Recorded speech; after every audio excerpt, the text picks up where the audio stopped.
Assalamualaikum warahmatullahi wabarakatuh. Kami dari kelompok 3 akan mempresentasikan hasil diskusi materi kami yang berjudul regresi berganda dengan variabel intervening.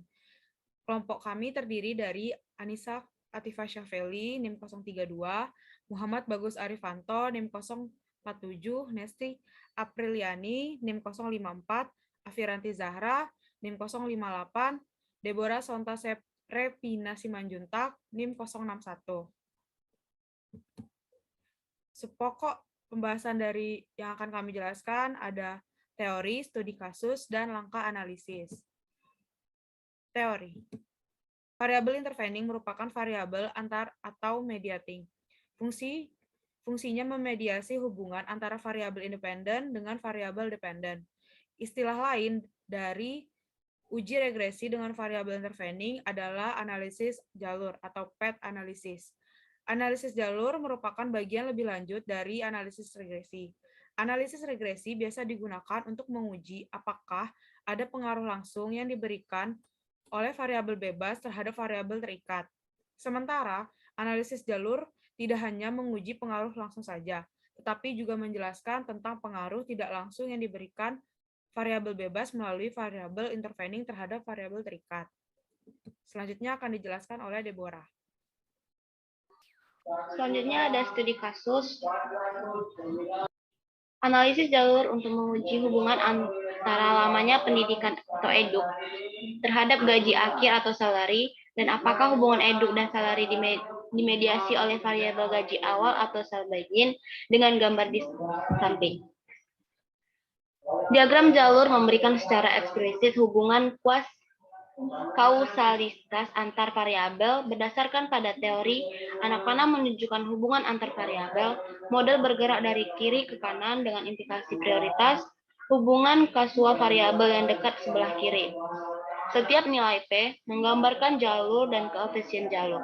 Berdasarkan gambar, model jalur diajukan hubungan berdasarkan teori bahwa eduk mempunyai hubungan langsung dengan salary atau P1. Namun, eduk juga mempunyai hubungan tidak langsung ke salary, yaitu dari eduk ke salary atau P2, baru kemudian ke salary P3.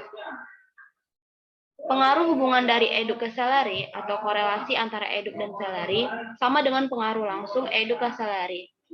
Koefisien path atau regresi PL ditambah pengaruh tidak langsung yaitu koefisien path dari eduk ke seleb Beijing yaitu P2 dikaitkan dengan koefisien path dengan seleb Beijing ke salary yaitu P3.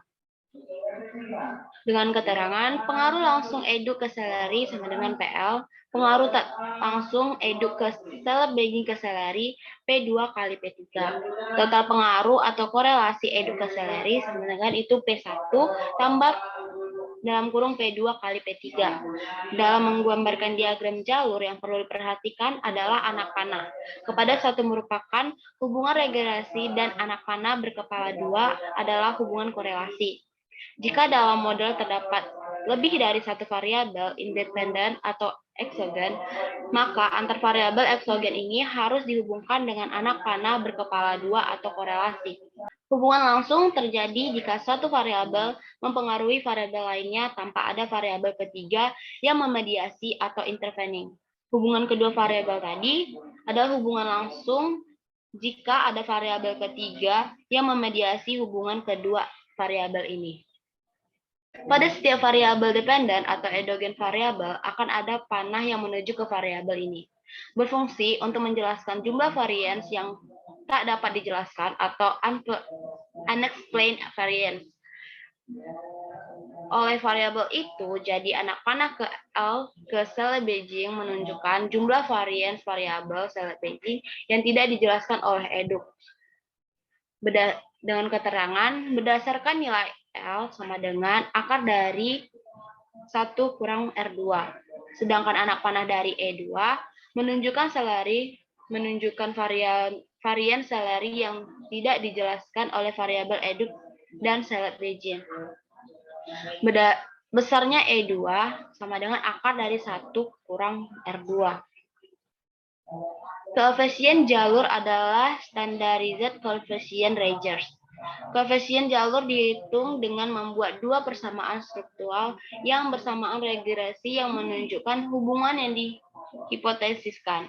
Dalam hal ini ada dua persamaan, yaitu Selebegin atau A tambah P2 eduk tambah L, dan seleri A tambah PL eduk tambah P3 Selebegin tambah E2. Standaris koefisien untuk eduk pada persamaan 1 akan memberikan nilai P2, sedangkan koefisien untuk eduk dan Selebegin pada persamaan 2 akan memberikan nilai PL dan PS3. Selanjutnya akan dilanjutkan dengan rekan saya. Selanjutnya kita masuk ke langkah analisis. Buka file employee dari SPSS Data Editor, terus pilih menu analis, kemudian pilih regression dan linear. Pada kotak dependen isikan variabel Selebegin, pada kotak independen isikan variabel eduk, lalu tekan OK. Inilah tampilan output SPSS persamaan regresi. Selanjutnya, lakukan regresi persamaan yang kedua dengan mengganti pada kotak dependen, isikan variabel salary. Pada kotak independen, isikan variabel eduk dan Selebegin, lalu tekan OK. Ini tampilan output SPSS persamaan regresi 2. Setelah itu, hasil output SPSS. Persamaan regresi standar DZ beta eduk pada persamaan 1:1727.528 signifikan pada 0,00 yang berarti eduk mempengaruhi Selebegin. Nilai koefisien unstandar DZ beta 1727,528 merupakan nilai PAT atau jalur P2. Persamaan regresi nilai koefisien unstandar DZ beta eduk 1020,390, Selebegin 1673 semuanya signifikan. Nilai unstandar DZ beta eduk 1020,390 merupakan nilai PAT P1. Nilai unstandar DZ beta Selebegin 1673 merupakan nilai PAT P3. Besarnya nilai E1 sama dengan akar dari 1 dikurang 0,401 sama dengan 0,774. Besarnya nilai E2 akar dari 1,1 kurang 0,792 sama dengan 0,456. Hasil analisis jalur menunjukkan bahwa eduk dapat berpengaruh langsung ke salary. Dapat juga berpengaruh tidak langsung, yaitu dari eduk ke Selebegin. Sebagai intervening, lalu klik salary. Besarnya pengaruh langsung adalah 0,771 atau standar DZ. Sedangkan besarnya pengaruh tidak langsung harus dihitung dengan mengalihkan koefisien tidak langsung, yaitu 0,633 dikali 0,172 sama dengan 0,1088. Atau total pengaruh eduk ke salary sama dengan 0,771 ditambah dalam kurung 0,633 kali 0,172 sama dengan 0,8798. Pengaruh mediasi yang ditunjukkan oleh perkalian koefisien dalam kurung P2 kali P3 tutup kurung sebesar 0,1088 signifikan atau tidak. Diuji dengan Sobel test sebagai berikut.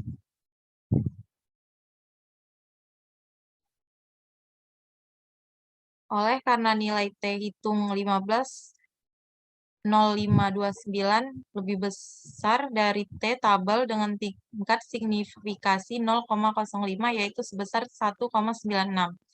Kesimpulannya bahwa koefisien mediasi 0,1088 signifikan yang berarti ada pengaruh mediasi. Nilai T juga dapat dihitung dengan program Edit Excel Sobel Test. Inilah contoh perhitungan dengan sobeltest.xls. Selanjutnya akan dibacakan oleh rekan saya. Untuk referensi, kami mengambil dari buku aplikasi dari Ghazali Imam penerbitan 2007, aplikasi analisis multivariate dengan program SPSS edisi keempat dari Universitas Undip, Semarang.